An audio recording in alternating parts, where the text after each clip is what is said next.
Well, hello and welcome back, everyone, to another Market Conversations. Boy, I'll tell you, it has been a heck of a week for me. So, where do I even begin? So, I briefly touched on this in previous shows, and last week having Lord Fu Su Tua on was a real joy, right? To get a perspective from another part of the world. And it has really led me down thinking about this asset class differently. And we'll get into that. I have a whole little thing here that I wanted to do. So I had created some talking points and things that I wanted to discuss tonight. And I was scrolling while I was eating my dinner, preparing for the show. And I came across one of Rob from Digital Asset News' videos that he put out today. It was called the Crypto Pushback, and that's the title of the video. If you haven't caught it, you should check it out. Great points, great topics that he covered today, many of which were on my list of talking points. So hopefully, if things go well here, we will have Rob from Digital Asset News popping in the stream, and we'll cover those stories in more detail. But some of the things that I've been really thinking about is value versus price. I know how easy it is to come to an investment solely aware of its quote unquote US dollar value, i.e. the price. I totally get that. And to some large extent, that's very normal. And it was part of my initial experience some 3+ years ago, having been sitting on the outside and watching the December 2017 explosion of this space, thinking to myself, okay, well, I'm investing to make money. This is something to look into, which I did look into and eventually put some money in and started this journey that I'm on, right? And so I know it's very, very easy, especially for newer folks. So if you're newer and you've come in maybe this year, right? And you've seen the explosion, or you came in middle of last year and you saw the march of prices going up, that can be really attractive. But hopefully, if you're watching this channel, you've started to look into the why. Why would prices be going up? Why do things accrue or appreciate in value? Now, there are a lot of different reasons, right? But we can kind of break them into categories. One is that value is perceived by people. We've assigned this unit of measure, the US dollar, to it. And if something seems low, we like it. And if something seems high, generally we stay away and look for a more cost-effective option. Well, I think that's true in investing too. I think that people will come in and they'll think that something is low or high, and it may not have anything to do with the actual value of the asset. Then you've got speculators who are just speculating on the moves based off of maybe sentiment, things like Google Analytics, how many people are searching for things, how many people are investigating this or that and the other thing, leading to interest, right? These are all like analytics that lead to you determining, is there interest in a thing or not? And then there are the folks that even before they put a dollar in, they're doing research, right? They're doing research to see if there is some there. Maybe it was sentiment that caught their eye. So they said, maybe this is something we need to look at, right? So those are kind of mainly your three basic types of folks that allocate money to an asset for the purpose of getting a return. And each one of those motivations are different. Each one of those time frames are different. For instance, the folks that come in because they see something going up, we'll call them, for the most part, retail investors. They're quickly disheartened if the price goes down, especially if the price goes down below the price they purchased it for. Then you got the speculators. Speculators are crafty. See, a speculator can play the upside of a market and the downside of the market. All they need for them to get interested is what we call volatility.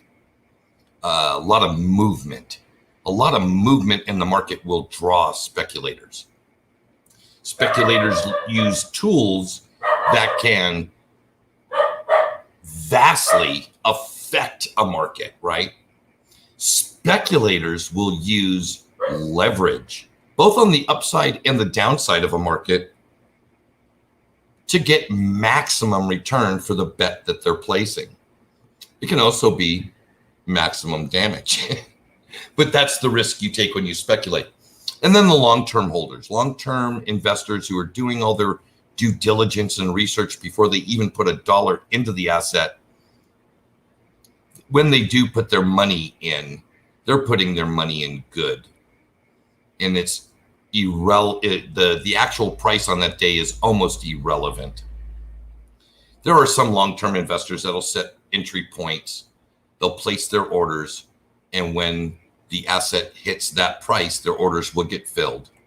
But for the most part, they're allocating on other schedules that don't have anything really to do with the price if they've made the decision to invest in that long-term asset. So with that being said, one of the things that I wanted to kind of put on the board to talk about tonight was this concept of price versus value, right?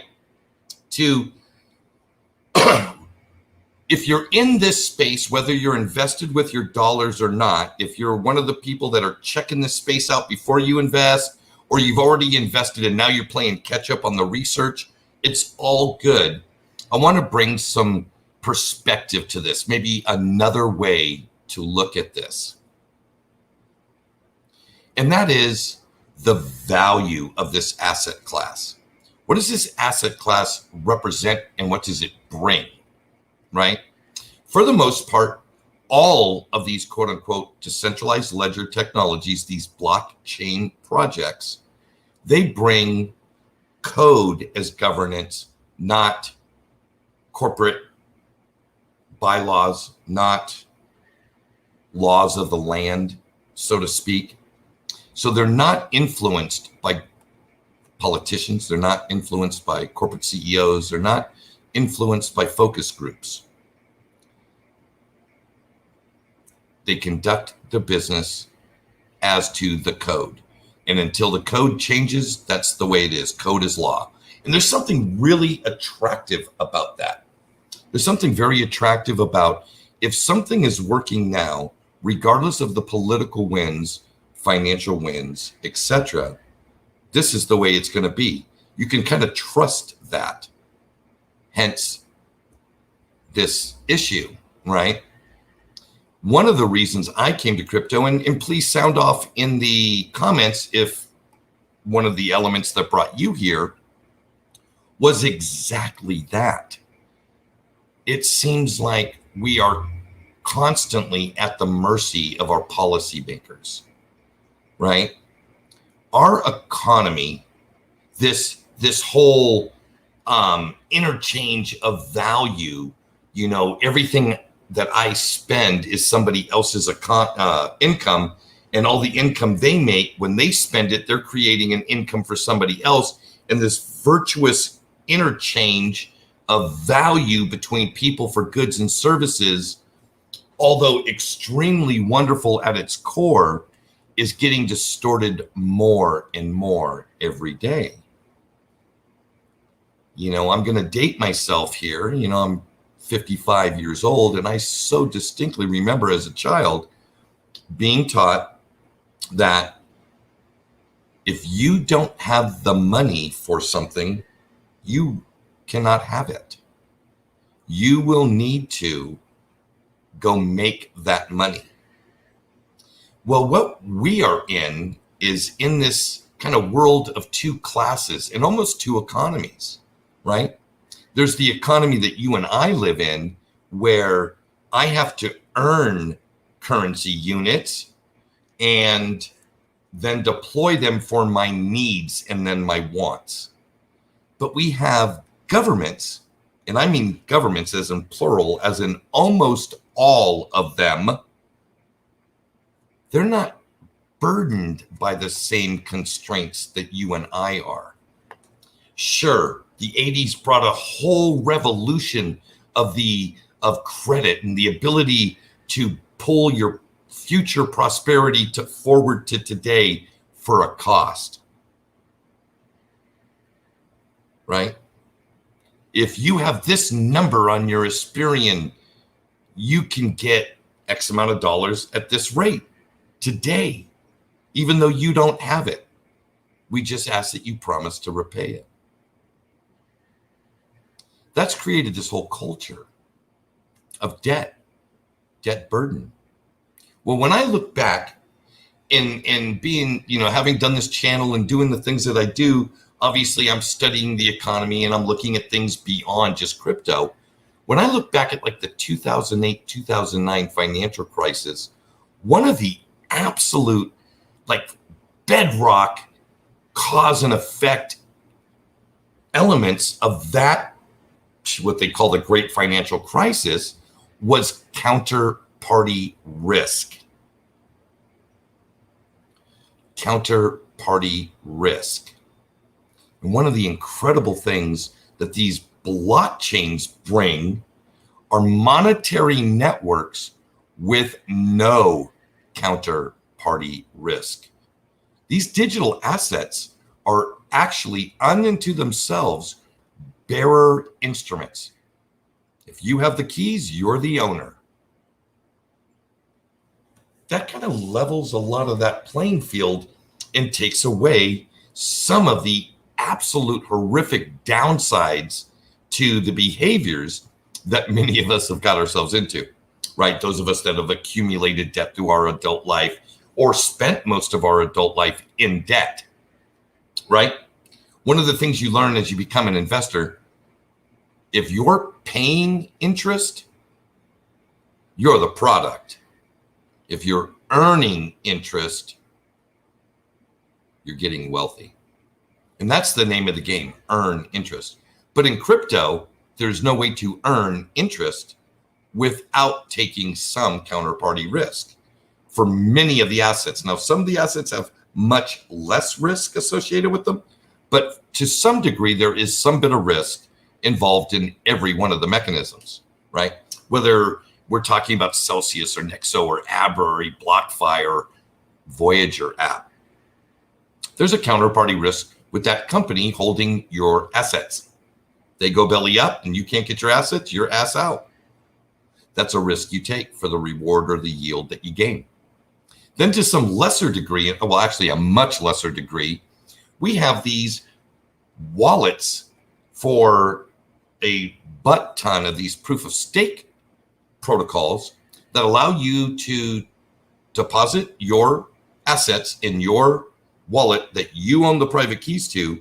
And if you pledge those assets to the protocol through a delegation pool or some validator of some sort, you'll get a pre-programmed return as a way of stabilizing and securing and bringing robust liquidity to the network. Wonderful stuff, right? Love it all. So, as I was thinking about this, I also came across some of these interviews that this young man, Jack Mallers, has been doing recently. Jack Mallers is the CEO of a company called Zap, which has created a product called Strike.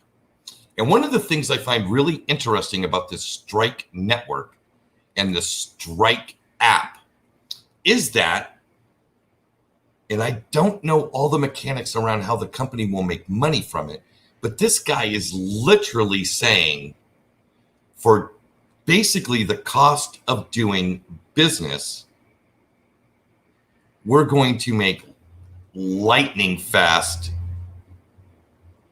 payments globally. We are going to allow Bitcoin purchase at the cost of doing business, which at max would be 30 basis points, which would be 30 cents.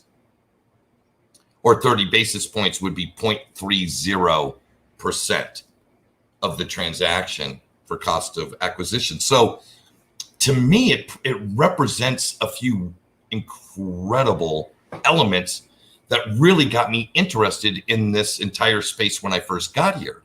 When I first got here, and I looked at Bitcoin and I looked at the base layer, and I was thinking to myself, okay, I guess I could buy the digital gold narrative, but I'm really not that interested in it because I don't think it's going to really help moving money around the world and dislocating these rent takers in the middle, the Swifts of the world, the MoneyGram Internationals, the Western Unions and TransferWise, and all these folks that are literally just sucking value out of the need to move value around the world. So when I was looking at and listening to this young man talk about his product and talk about his interaction with El Salvador and all these things, it really hit me that there is a value, not just in the Bitcoin network with the app that he's created, which I'm signing up for. I'm in my KYC process right now, and I want to play with it and test it out and see what it's like. But it leads me to the next extrapolation or next iteration of thought, and that is there are so many of these networks that something can get built upon. Do I think Strike and the Bitcoin network will be the only monetary network that moves value around the world in 5 years? No, I do not. Just like it would be crazy to think that there'll only be one car company or only one electric car company or only one this or only one that. If there is a good idea, believe me, there will be competition. So I think it's going to be really interesting to see how these networks play out going forward. So that was my little spiel on that. Take a look at the networks that you're investing in.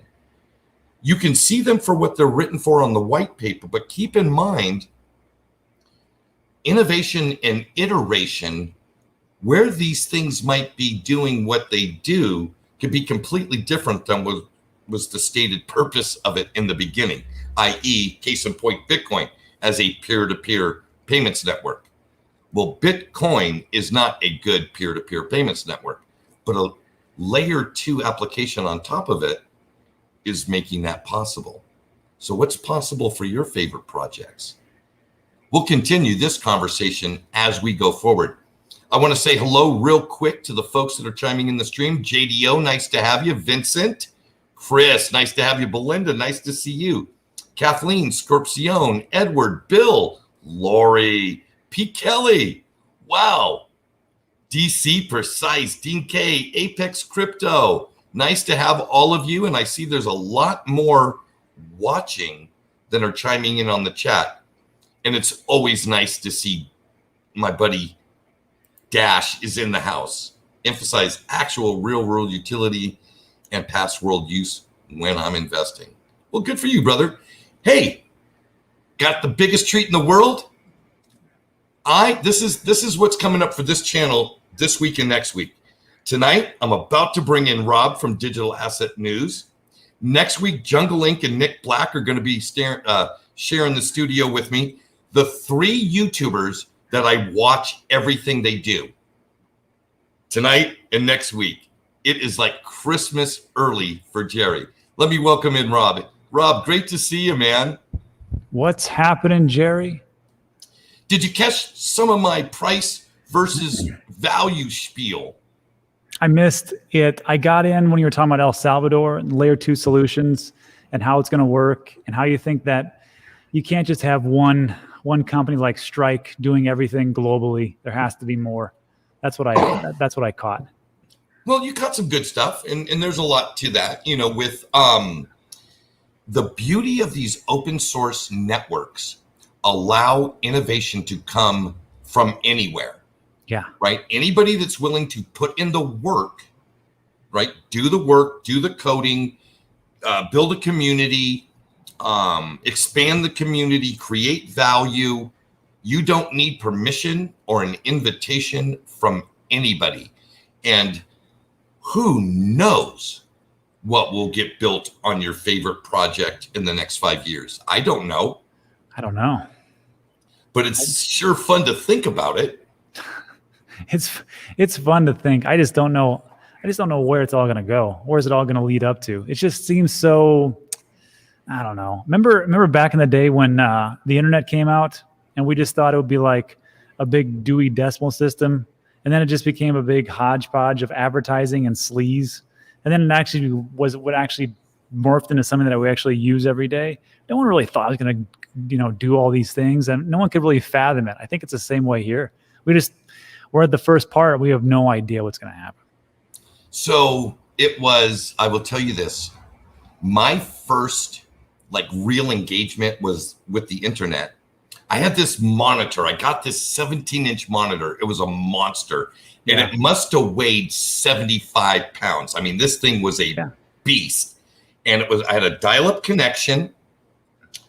I did. I had a dial-up connection, and I was using Netscape Navigator. It was one of the first commercial browsers.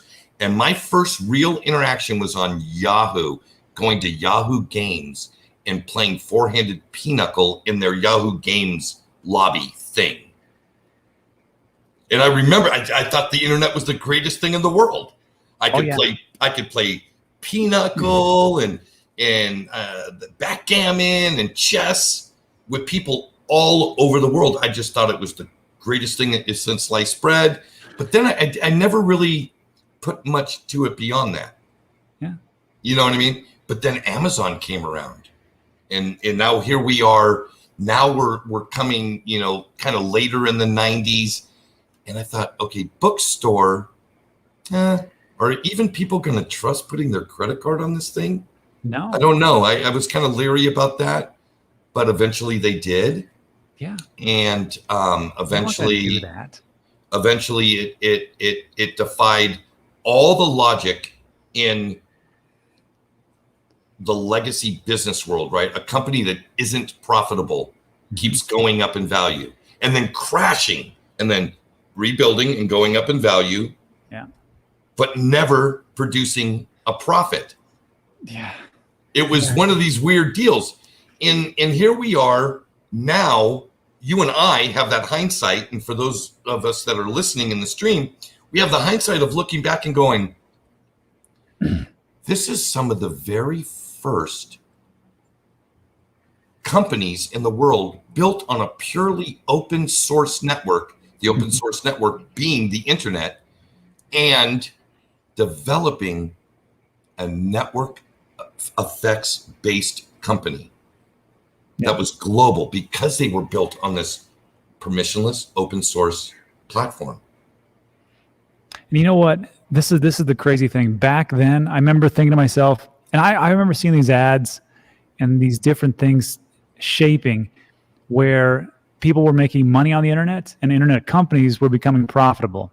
And I just couldn't understand. I'm like, how can they become profitable? There's nothing here. I can't go into a Woolworths and buy some tires. There's no way it's going to beat my JCPenney's. And there's no way that, I'll be able to watch movies like I can when I walk down the street to Blockbuster. This is the dumbest thing of all time, right? And you know what? I wasn't alone because Warren Buffett thought the exact same thing. And he thought, this is dumb. No one's going to make it. Google doesn't make any sense. We're going to pass on that. And now here we are. Fast forward, 30 years later? Yeah, roughly 30 years later. You just dated us. Yeah, we're old, folks. We're old, but it's okay. Yeah, you can teach an old dog new tricks. And I think of anybody I know, you are a great example of that. Mm-hmm. I followed you since you had a very, very small following when I first found you. And I mean, you've blown up somehow. you've blown up. Well, I think it's because you're just authentic. Yeah. And I bring this up for a point. I don't know if any of you follow Twitter very often, but one of these YouTubers that I used to listen to and try to gain some insight from, his name was Alex Saunders from Nugget News in Australia. Oh, did you hear about this story?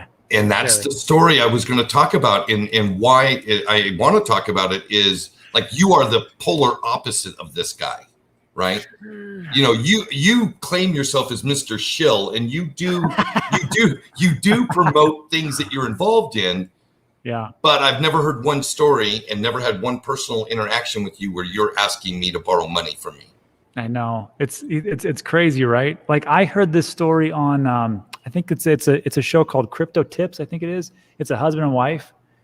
They're in some tropical island. They've given up their American citizenship.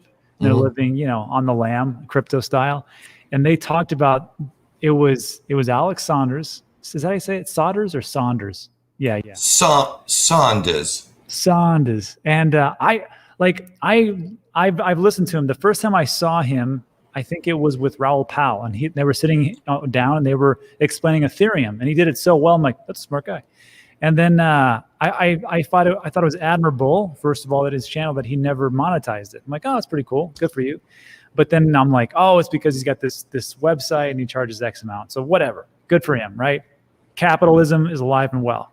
And then I heard this story about him and Richard Hart and BitBoy, the BitBoy, Ben Armstrong dude. The BitBoy's got a huge channel. Yeah. What was that whole part? Okay, so I don't know. Saunders went around. So everybody settle in. This is time. This is story Nugget News himself, Alex Saunders. Yeah. Number one, built the largest pay group in all of crypto. Oh, no kidding. Thousands upon thousands of people paid him on a monthly basis for his insight, his research, et cetera, trading tips, things of that nature. Awesome. All right. He developed a lot of relationships with people and other YouTubers and because you got to remember, he was before you. He was before Bitcoin crypto. He was before even XRP YouTubers were getting 100,000 subscribers. This guy had a big ass following. Well, he had developed this little habit of asking people personally for discrete short-term loans, like lend me 5 Bitcoin and I'll pay you back 5.25 Bitcoin in a week. I got a special thing going on. I wonder what he does for that. That's pretty good to make 0.25 Bitcoin in a week.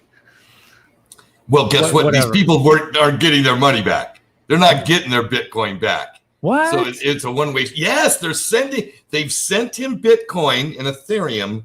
No way. For short-term little loan. Yes, way. The BitBoy crypto dude posted all his text screenshots on Twitter after saying, enough is enough. This has gone on too long. This is bullshit. And posted the stuff in a public forum on Twitter. And hold on, Jerry. Was this Richard Hart because I know Richard Hart posted it, right?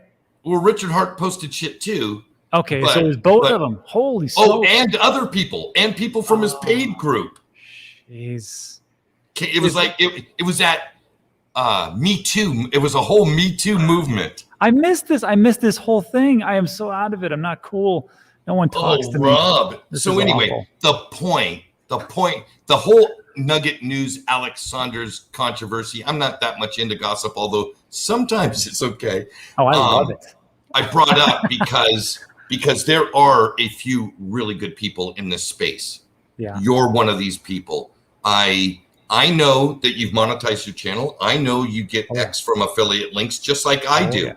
And you're not afraid to tell people about them. But the point is you have been doing the same thing regardless of the size of your channel or the income that it brings since the very beginning. Yeah, that's true. You are authentic. That's my point. It's a good point. It's wonderful to be interacting and count you, or for me to be able to count myself in that circle of people that can reach out to you on the phone and borrow 5 Bitcoin if I need to. That's joking, crazy. That is crazy. This has been going on. This is a real thing. I can't believe it. It's a real thing, but I don't want it to distract us from the things that I think are really going on. And so one of the things having you on tonight to talk about, because you made this incredible video today. If you haven't seen it, folks, it's called Crypto Pushback on Digital Asset News. And he talked about these points that I see dovetail exactly into my topic tonight, right? Yeah. The topic being price versus value. If you're in this space only looking at the price of the asset, you are missing the boat. If you are an investor. Now, if you're a trader, go do your thing. If you're a speculator, go do your thing. Hopefully people tune into this channel to continue their education around investing. And what I see are networks expanding. I see human capital coming to this space. I see regulatory clarity, although not quickly and succinctly, it's coming. It's coming in the form of JP Morgan saying, okay, all of our clients now have access to the GBC, the whole Grayscale product line, and another company. We've got your Goldmans, you've got your Dean Stanleys, you've got all these things going. Then you got crypto ATMs rolling out. Well, I happen to know because I had a CEO of the Coin Brothers Bitcoin ATM on a couple weeks ago. You can't have a Bitcoin ATM company without filing and getting the licenses as a financial transfer provider. Yeah, I looked into actually buying one, and then I got stymied by the paperwork, and I was like, nope, because there's so many hoops to go through. But the point is, they're not fly-by-night scams. No, you're in a regulated industry, and to see companies like Circle K saying we want to roll these out everywhere we have, we want a kiosk in every location. Yeah, that's crazy, monstrous for the network, right? And back to had I known and understood network effects back when Amazon came out, or back when Google came out, or back when Facebook came out, I would have invested in those things because they're companies building on an open source platform that's global. Yeah. And how your reach can be the entire planet. Yeah. It's crazy, right? Business model in the last 30 years. Or was there something before that I missed? Not that I can think of. Things were so easier back then, right? We didn't have to really think too hard about, where value came from, what value was. Heck, I remember back in the days, I didn't even care where dollars came from. I'm like, dollars just, they're magic, and the government prints them, and that's all I really know, and that's all I care about. And now, of course, everybody gets red pilled, and now here we are, stuck in this matrix. I'm like, shit, that sucks. Hey, there was a couple of funny comments. Okay. You got to read these comments. Your subscribers are so funny.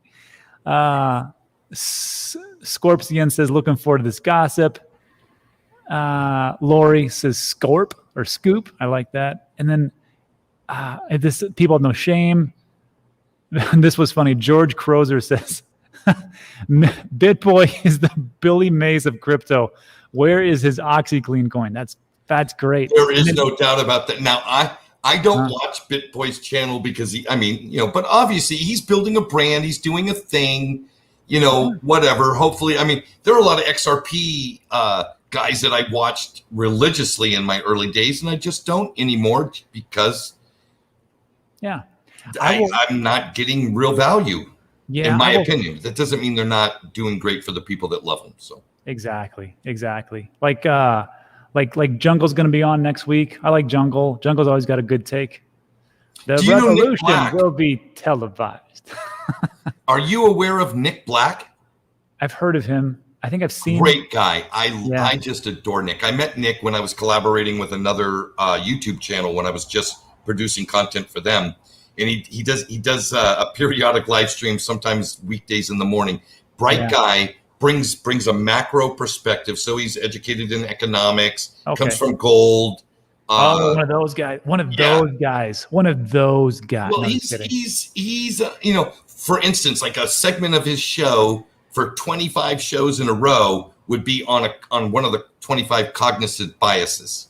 Oh, okay. I mean, he's just I get a ton from. So I watch you, I watch Nick, and I watch Jungle religiously. If I see a notification, new video, I go watch it. Yeah, those are good. And then I will just say this, but that's it. Well, thanks, man. I don't have anybody else that is on. That's automatic. That's you three are automatic. Everybody else I pick and choose. No, really. I mean, I you know what? I used to watch a lot of those guys back in the day. The ones we were talking about, and then people will. I mean, some people will say, "Well, this YouTuber, that YouTuber." I will say this: there is a platform for everybody, right? Everybody wants something different. Some people like the Kardashians, and they're all into Kardashians, right? And then some people like, CNBC. And then some people like history. And then, there's a wide spectrum of entertainment. And all I can say is this: as long as they're, not leading people down the path of non-redemption and making them into you should leverage trade 50x, 100x. Then no, those are the bad ones. But the ones that are just for entertainment, sure, not good enough. And then before we move on, there was a comment. Where to go? Dean K says, apparently I guess back to the gossip. I can't help it. Apparently he was leverage trading a lot and lost it all, which would not be surprising from what we've heard. Jerry, how many people have you heard have contacted you and go, hey, I lost a ton in leverage trading? Do you get any of those emails? I do. I get those emails, and they ask me like what they should do. I don't want to, I got to tell my wife. But hang on. Yeah. So I don't get people telling me they lost money. I get people emailing or private messaging me, Jerry, did you get wiped out? Why would I get wiped out? Because you take loans against your crypto. And I go, oh, okay, fair question. No, I didn't get wiped out. What do you mean? Everybody's getting wiped out. Everybody just got wiped out. I said, I didn't get wiped out. I don't max the stupid thing. I figured out a formula, right? I figured out a formula that keeps me relatively safe. And I have a backup plan besides that formula. If the market absolutely loses its shit, I've got a backup plan to protect myself. And that is the name of the game. And the reason is because I have to rub two nickels together to try to get, a quarter. I don't have a big YouTube channel with revenue and you know what I mean? I got nothing. So I've had to get creative, but I didn't get stupid. And that's the difference. I don't consider myself a speculator because I tick on some leverage. You know what? I'm going to answer Kathleen's question in a second. Please do. But what you did, Jerry, is you set yourself up for future success. And like Bill Gould says, I lost 10,000 trading not long ago. And that happens. I hear it all the time. There are some really great traders out there, but I feel like they're few and far between. And they get to a certain level, and God bless them. I mean, they're probably great and they're probably making gains, but then it just becomes just this habit that you do, and all of a sudden you're like, okay, I did well. Now I'm going to really go heavy. And then they go heavier and heavier. And then before you know, you're like, what the heck just happened? It's so hard to keep yourself focused. Me personally, and I think Jerry, you're the same way. I'm only good at one thing. And that is to dollar cost average and not go crazy. That's about it. You know what I do suck at? I suck at taking profits, and I'm working on. I saw that video you did the other day, and guess what, folks? Bitta Avenue just popped in, and it's going to be fun. I'm going to bring Bitta in. And we're going to share it up, Bitta. But I do want to. So Rob laid out this incredibly detailed exit strategy, and told the entire world that I didn't execute it very well. But I will tell you, which I think is very admirable that you have that kind of humility. But the one thing that you didn't do, and I would love to hear the answer, and maybe the world would, is why? Why didn't you execute it to perfection? I'm going to ask a question. To me or Bitta? To you, because it's your exit plan. Bitta doesn't have anything to do with your exit plan. Okay. Was it possibly motivated by thinking the markets would go up a little bit higher before you scalp a little bit more? Could greed have been You son of a, how dare you? How dare you know exactly what happened? That's exactly what happened. That's exactly what happened. I was like this, and the hardest trigger to pull was Theta, because Theta, I'm a big believer, and I'm like, you know what? It only makes sense because, you know, like right now, what's everybody doing? Me, Beta, and Jerry are right here, and we're streaming. Right? You at home are watching us. You are streaming this service to your computer. So like, it's very hard to get 4K, 8K, HD, and there's so many servers and all that. So like with Theta, you can cache that and you can put it around all these different computers and you can earn Theta for it. I'm like, it only makes sense. It only makes sense. So when it was going up, and it went up massively, and I was like, first of all, I always think the same stupid thing. I'm a genius. And then when it goes up and up, I'm like, I'm so smart. And then when I sell and I kind of get there and I'm like, I'm smart. I know it's going to go higher. And it doesn't go higher. I'm like, damn it. I knew it. I should have stuck to the plan. And there's just like I'll hit a couple of rungs. Like I always do like 20, 20, 20, 20, but I never cash out totally. And I missed a couple of rungs and I was like, shoot. So I got to tell you, it's a silver lining. And the silver lining is when the real crypto run up comes, which I think is coming towards the end of the year, where we'll say October, November, December. Now I know, okay, Rob, you have a plan, you stick to that plan. Here is A, B, C, D, you follow it and don't screw up. And that's my only silver lining. I have, and before I want to have Britta chime in here too, I had a plan like yours that I executed. The actual plan, 4 out of the 5 steps were executed to perfection. I was able to scalp, get this, out of my little portfolio. I was able to scalp 80,000 US, put it into USDC, had it sitting on Nexo earning 10%. Damn. And then within a couple of weeks, the market went boom, boom, it started dropping down. And I'm like, okay. And then all those years of me, you know, trying to put 2 nickels together, I'm like, wait a second, these are buying prices. I got that 80 down to 40 real fast, buying assets. And then I went, whoa, stop. So I put the other 40 towards my loan. I just knocked my loan down so that I wouldn't have the money to keep buying assets, because I could not stop myself. When I see these prices, I go, wait a second, what would that do to my gross?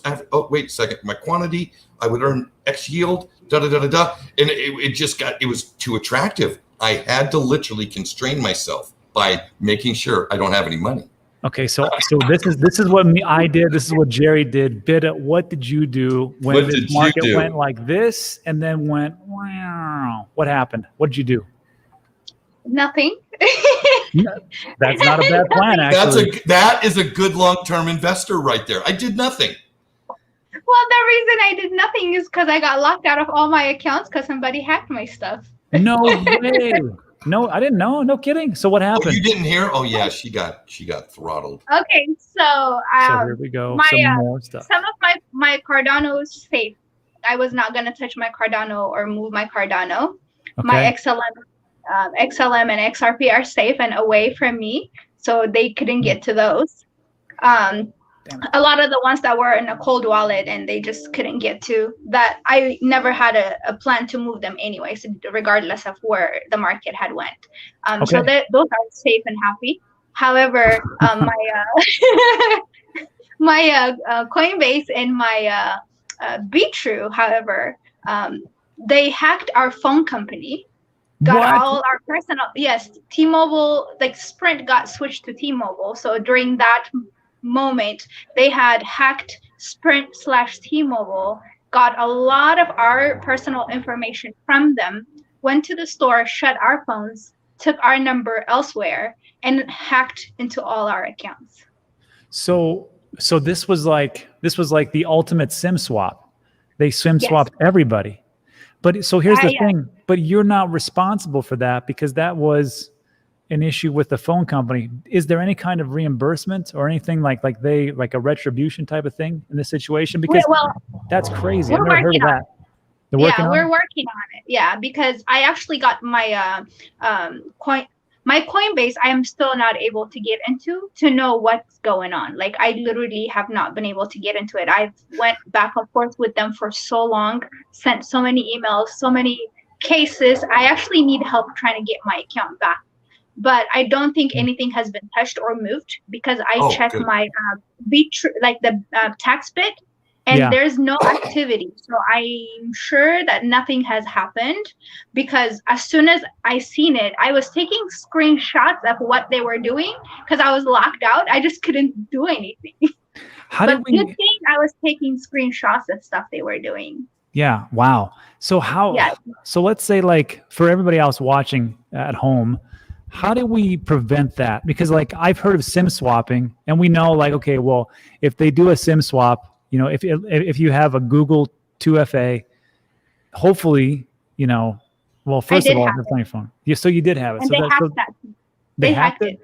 They hacked the Google 2FA. How did they get the Google 2FA from the app? It's your Google ID. If you have a Google ID and you can hack the Google ID, you got access to the two-factor authenticator. Yeah. You got access to the email, if it's a Gmail, and you got access. I mean, I'll tell you what I tell everybody, especially the new folks. Yeah. The best practice is to not have any financial apps on your phone. And if you absolutely have to, then you use it in your own home network that's secured, and then remove the app when you go out into the world. Just remove it. Oh, that and then download it back. It doesn't? That doesn't matter. No, because I have, like, my phone is in my possession. They didn't get my phone. So they don't know what's on my phone. What they did is they took my phone number to a different company. So somebody actually physically walked into a store. I don't know if they walked in with a fake ID or like with what, whether somebody that works in that company is helping them because they physically walked into it because they got the video. They actually had to do. Well, then how did they get, if they didn't SIM swap you, if they just took your phone number, then how did they get access to your Google and all those things? They reset all my, like, so what they did is they took my phone number. They closed my account, took my phone number to a different company, reactivated the actual phone number, went into all my accounts and tried to reset them by sending message to my phone number. Yeah, because like for 2FA, like there's text message 2FA. Mm-hmm. That's and the one thing. And email, right? But then with the Google 2FA, that's that little app. So they have to download that app. But how do they get access to that Google 2FA? Because it shouldn't. That's insane. Yeah, that and especially if they didn't get your phone, how would they know what apps to try to hack? Who knows? So here's the thing. Apparently, they've tried many different ones. So it's when I was going through the process of trying to find out what was going on, I actually ran into a lot of people that went through the same situation. So what happened is I was actually using my phone when my phone just stopped working. And I said, wait, what's going on? So I grabbed my mom's phone and grabbed my key and I ran into the T-Mobile store trying to figure out like what's going on. And as that was happening, I was calling I went into my email and then I went into my trash to see if something has been deleted. So there was a screenshot full of them buying stuff on my Coinbase account, like withdrawing stuff from my account. So I called my bank, closed it, and I was taking screenshot and things were just moving in my email. I just couldn't stop them. Wow. So it was very interesting. It's a very surreal, like, thing to go through. Just freaky. I bet. So this is the ultimate, because the only way that I can think of that this wouldn't happen is just ledger, cold storage. That's it. That's the only way that we can be safe. But damn it, it is so easy to have everything on our warm wallets, right? On Celcius, on Voyager, and everything else. You're like, oh, okay, got it. And then you think you're safe. And then all of a sudden, whew, it's all gone. It's all gone. Well, the good thing, I guess, is they were able to prove that it wasn't me because somebody actually physically went into a store and all that stuff happened. And so I have, they've proved that like I had nothing to do with it. So I'm gonna get my stuff back eventually. It will take time, but I will get it back because I'm working with them because they want to find out like what's missing so that they can go through the insurance to get stuff back. But now I have to do all the hardware stuff because I had some things saved that were earning percentages on Coinbase and things like that. So that's the reason I left some of my stuff there, is because I was staking them there. So and same thing with Bitrue, because I was trying to get into the piggy, what is it? The Power Piggy. The Power Piggy. I was trying to put some stuff on there. So that's why. But my Flare stuff is still on there. They were not able to remove it because it's an IOU. But the other stuff was gone. So it's I'll be able to get some stuff back. I just need help figuring that stuff out. Well, that sucks. So nothing really happened in this market. Sounds like it went up and went down, and you really couldn't do much. So that makes sense. Sorry. Yeah. That's okay. The lessons though, right? So I appreciate you coming on and sharing that story. Number one, we all should take the security of our assets seriously. And when I opened the show, and one of the things I mentioned was one of the foundational elements of the 2008-2009 financial crisis was counterparty risk. And all of us in crypto, in some way or another, at some point, are interacting with counterparty risk. And I don't think a lot of people understand that. It's important to understand it. Now, I'm well aware of the counterparty risk I take, and I'm willing to take it for the rewards that I'm getting. Yeah. You know what I mean? So it's a trade-off. I'm trading some risk for some yield. If you don't need yield, if you can afford to just buy your assets, put them in cold storage and forget about them for 5 years, you're going to be great. Oh, Rob and Brittany, you guys might be interested in this. So a quick study, Infidelity Investments, the overall brokerage, right, their investment firm.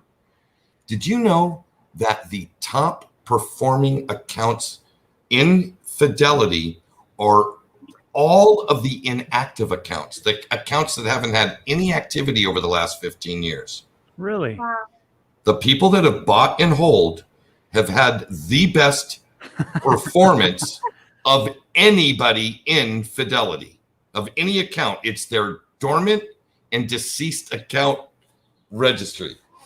Gary, you got That is crazy. do you have a link to the article? It's not an article. It wasn't an article. It was me looking, and it was some blurb I saw. They posted. It was a post about it from, hey, listen, if you just don't do anything, right? Buy your asset and don't do anything. Like if you dollar cost average in and put it in cold storage, just do that and then just leave it alone.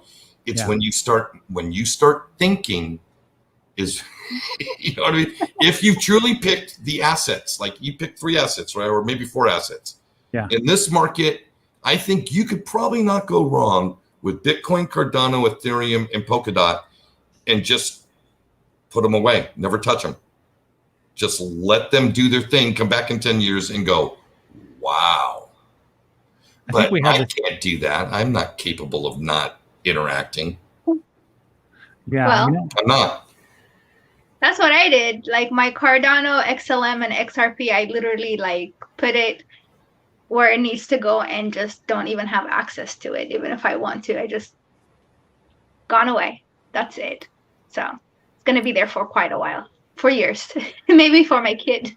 Well, Dash, I'm going to respond to Dash. Dash, I would seriously understand why you're invested in XRP. I love XRP, but when you start thinking about what they're doing on the Bitcoin network for remittance, when you start thinking about XLM or the Stellar Foundation being part of buying MoneyGram International, you start thinking about this, you start thinking about that whole cross-border payments thing.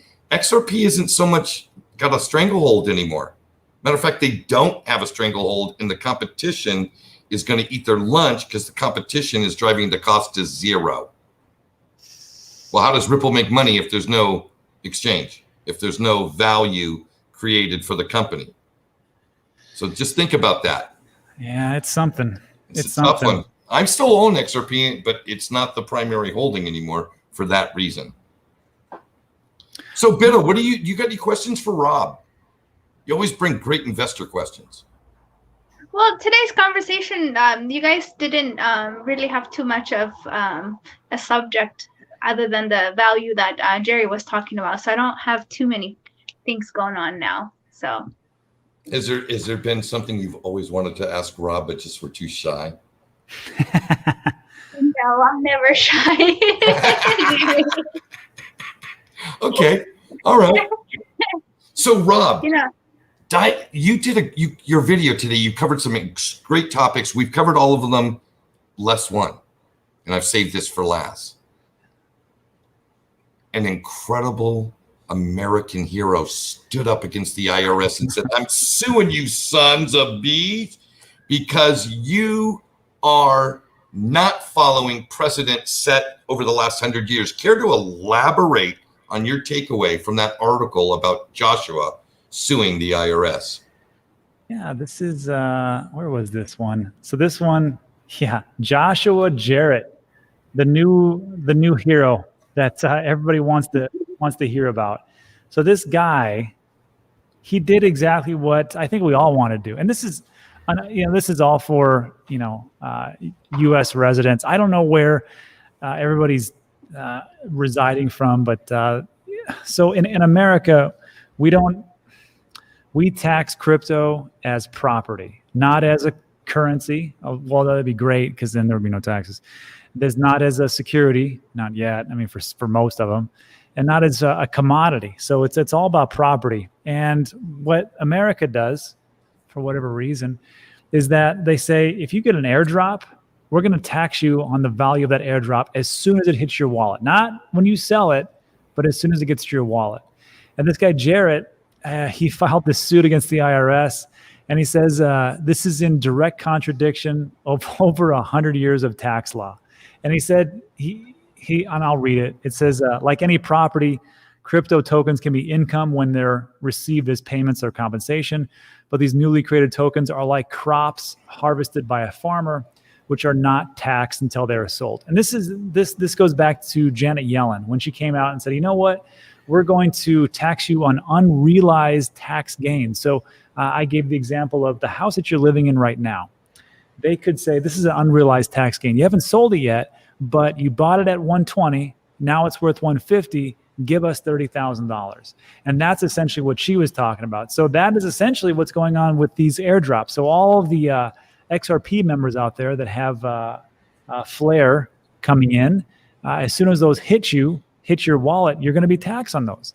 And that's essentially how they have it set up. And it's the wrong way that they set up. And this guy, Josh, said, no, this is ridiculous. This is not happening. I'm going to sue the IRS. And here we go.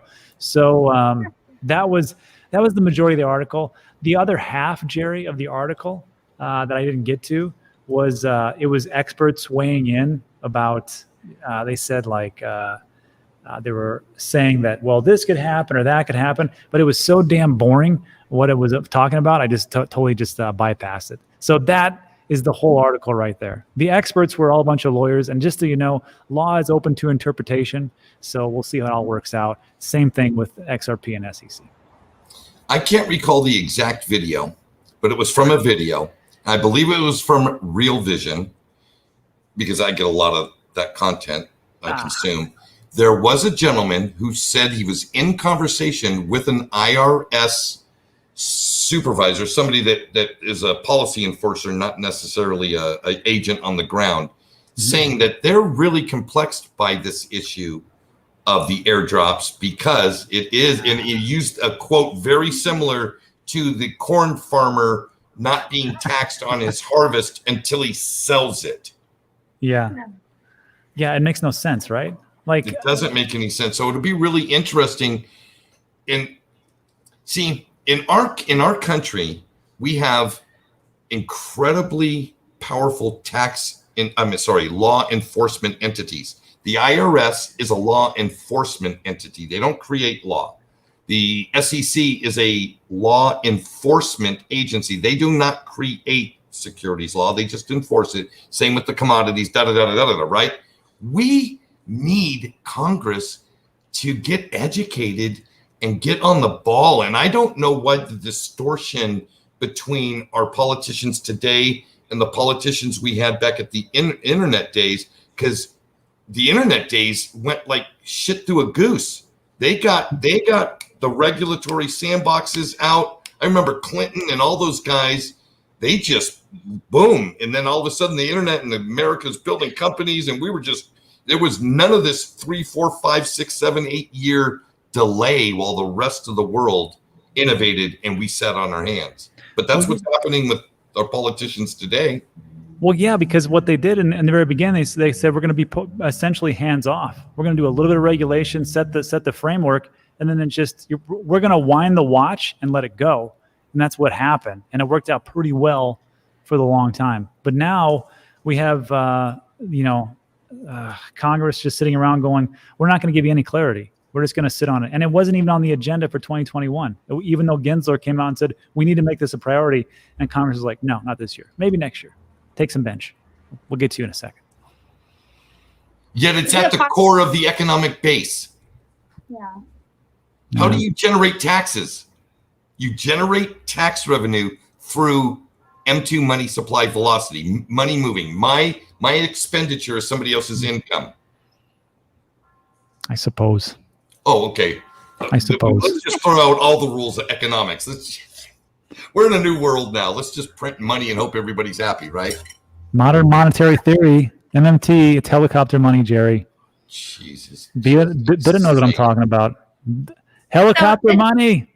So it actually it might make a little more sense down the road, but is it possible is because during the internet time or the telecommunication or all that stuff, the law came really fast because it didn't really affect the control that they had on value and money. True. And things like that. But this time, all these cryptocurrencies are going to affect their income and the economy and things like that. So until they figure out a way to make it work for them, why would they clarify anything? Sure. And back then it was like, oh, what do you want to play Pinochle online and watch porn? Okay, no problem. Go ahead. That's an American way. Yeah. Now there's companies like Ripple and the Cardanos and the Bitcoin. They don't have a company, but the Ethereum Foundation and things like that could actually control the monetary system. That will control away. So that kind of just becomes a different ballgame, right? No, you're right. Yes, I think you're onto something there, young lady. That those who have the gold don't want the keys to the vault going to anybody. Well, not only that, there was this. I did a live stream on my second channel, and I had a gentleman from Bagura. He's got his own YouTube channel. Somebody sent me in an email, and they actually had worked in the banking industry for years. And he started off and just talked about how he was working in the third largest bank in the world. You can make your assumptions, whatever it is. And he said, you have to understand, Rob, he goes, the reason where banks make their money is moving money around. He goes, that's a big portion of that. He goes, so once you get a XRP, a Stellar, or any other ones that you want to, just pick your tune, whatever it could be. He goes, that's like 30% of the revenue gone. And then if you want to talk about loans and things like that, he goes, well, now if you don't need a bank for a loan, where do you go for? Well, if you want to, tie it up into Ethereum or Cardano or an Avalanche or a Polkadot, well, that's another piece of revenue. And he goes, you don't have to have all the revenue gone from the banks, but they're already on thin ice. So if you take 1% here, 0.5% there, 2% there, he goes, before you know it, the banks are all drying up. Like, where's all our money? We don't have anything. And now we're going to talk about huge bailouts before an industry that has been screwing people forever. So he goes, it's just going to be a domino effect. He goes, but you have to understand that's one of the reasons why like these ETFs may not get approved so fast and these things don't happen because, this is how I think about it. So Gensler is a part of the SEC. He's the head of the SEC, right? So people are like, well, there's no politics there. But I'm like, well, who appointed Gensler? Well, Congress, right? Well, who appoints Congress? Well, we do, really. But if you think about it, who lines the pockets of the politicians? Big pharma, industries, banks. So it really is a big full circle. So that's my going down the rabbit hole. I'm done there. Sorry. I got a plan. I'm going to get rich and live in a different country. You're already doing it, Jerry. We talking about.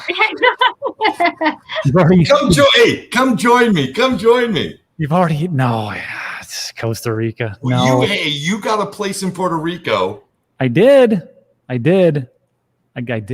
And you know what? So we're going to be going there in September, middle of September, I think it is. And then we'll be there for a solid 6 to 8 months. Lori, thank you. Thanks for coming. What is the hurricane season on that island? What are the months that are? I would look into that. October, November, December, somewhere around there. The time you're going? No. Sorry. It's in July, August, September. Oh, okay. Yeah. So you're coming in after the hurricane season. Yeah, hopefully. Quick, I forgot to answer her question. There was a question of which YouTubers do I watch? Oh, yeah. I'd like to know that. So, I'll catch Jerry on Fridays if I'm not out, which I don't do that much. If I got nothing else to do. If I have zero, when I'm actually not. Because Fridays are Fridays, man. Fridays are Fridays.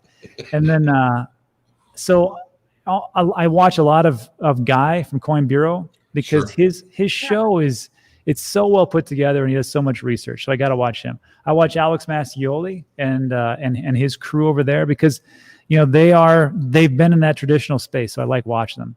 I watch Digital Dave at Crazy for Cryptos because he's out there and he's got a lot of things that I like to. Mike the Investor, I like him because he's showing us some things that I've never seen before. And then who else do I watch? James over at Invest Answers, because if you've ever seen James at Invest Answers, first of all, he puts a crazy amount of work into what he talks about, macroeconomics, and he brings them into crypto. It's just a lot of stuff. And then there's a couple other ones that escape me right now, but those are the ones. Georgia Cryptos or Us, I'll check them out every so often. How about you, Bitta? Who are your your go-to YouTubers, the ones that you tune into? I actually, Jerry, of course, I look at your stuff. I look at Rob's stuff all the time. I used to actually watch every single video you dropped until about a few months ago when things went crazy. I listened to Jungle quite a lot. Oh, Jungle, that's right. That was the other one. Yeah, and then there's a few other XRP guys that I listen to. I used to listen to I've stopped following some people that I don't want to say because I don't want to offend them. Yeah, we don't need to name people that we don't watch anymore. Yeah, so it's I have about 5 people that I watch on a regular basis. But outside of that, I don't. I watch a few things here and there, but yeah. I sometimes watch. Oh my God, my mind went blank.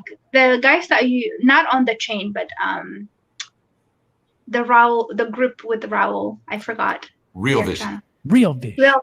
I do try to catch as much of their video as possible, and I do watch on the chain as well. So. On the chain. Oh, and there was. I started on the chain. I mean, no, I started with on the chain. Jeff and Chip. Yeah, I started. I first started in this thing doing videos on that channel. Those guys were so good to me, taught me how to do all this. I mean, I didn't know how to do any of this stuff. I still don't. That's why you don't tune into my show for production quality. You don't. No, we do not, Jerry. Look at that. Look at that sweet background. Yeah. Black as night. And you got the chickens and the dogs outside. I mean, this is not about production quality. Yeah, I can see. Maybe that's why I'm only 6,000 subscribers. Maybe if I got a nice pool, lost 30 pounds. No, Jerry. Once we get done here, I want to show you something about your background. Not in your house, but in this background, in the background, the branding. Oh, I got no background. I know. I'm going to give you one. Oh, okay. I don't know. I'm going to give you one, Jerry. I don't know how to. I know how to turn on StreamYard, and I can turn it on and press go live, and then I can press not go live. End. I got that part down. All the other stuff, I don't know how to do any of that stuff. I'm I got something for you, bro. Okay, cool. So, folks, we've had a fun. This has been a fun conversation. But I hope that you take away how important it is to have to understand the security of your assets. Bitta, thank you very much for that. To stay up to date with the trends that are going on. Thank you so much for Rob. You do that for me all the time. And maybe take a minute to look at these assets, not as things that go up and down in price that'll give you a return, but as networks and the actual what could be. Allow yourself to dream. What could come about from these fundamentally different networks than anything we've ever had at our disposal before? I think the world in 10 years is going to look a lot different. And the way that we do things will be a lot different. So I guess I just did my final thoughts. Rob, your final thoughts. My final thoughts is Bitta's story just scared me. And I realized that I really got to put things off. I got to take things off of my phone because it can happen to anybody. And then where are we at, right? We work so hard and we deal with the FUD and we deal with all these things. It's not how much you make, it's how much you keep. So I got to be a little bit more careful. So thanks, Bitta. Good call. Bitta, your final thoughts on stuff. Well, my final thought is always keep security in mind because, as Rob said,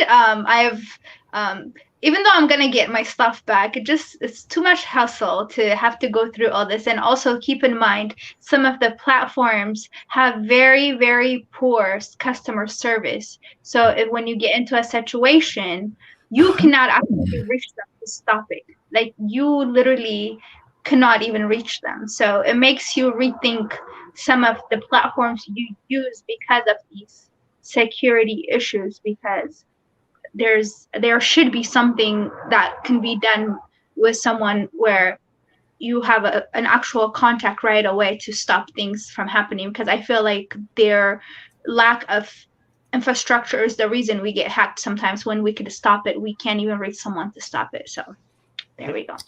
Yep. Customer service is an issue in the digital asset space. Brady, your final thoughts, young man. Oh, crap. I knew that part was coming next. Crap. Can I phone a friend? Can I dial in a Hail Mary? What do they call that, a lifeline? Can I use a lifeline? Yeah, really. I think, let's see. If I were to give a suggestion to any new people who are showing up to the crypto space, I think comfortably say you could start at YouTube. I think Twitter is a little weird, lopsided, and anywhere else is kind of a waste of time. So I think that's a sign of either YouTube algorithms or getting better at not promoting blatant, holy crap, someone's going to lose their money. Nah. So I don't know. I kind of get a feeling that one last roller coaster gut hurl, kicking the softies, as someone might say. I think then we're off to the races, but I don't want to sound optimistic. I don't know. Those are my final thoughts. Like, wait, should I be doing things faster, or we'd have another month at this? So I'm kind of looking around and putting my feelers out. Well, okay, folks. Try to avoid getting kicked in the softies. Exactly. If you take nothing away from this show, take that. Stay away from getting kicked. Folks, thanks for tuning in. Thank you for the subscribers. Thank you for those people that take the time to interact in the chat and press the like button. And also thank you to the very large contingent of the Beyond Moon Investment Club Patreon group that this channel runs that shows up for these live streams. I really appreciate that, guys. So anyway, folks, thank you so very much for everything that you do. And we'll see you right back here next Friday night, where we're going to have Jungle Inc. and Nick Black together on the show. We're going to talk XRP. We're going to talk how the negative impact of Bitcoin ETMs will affect you, the asset class investor. It'll be really interesting conversation. So see you guys next week. And until next time, pura vida. Adios.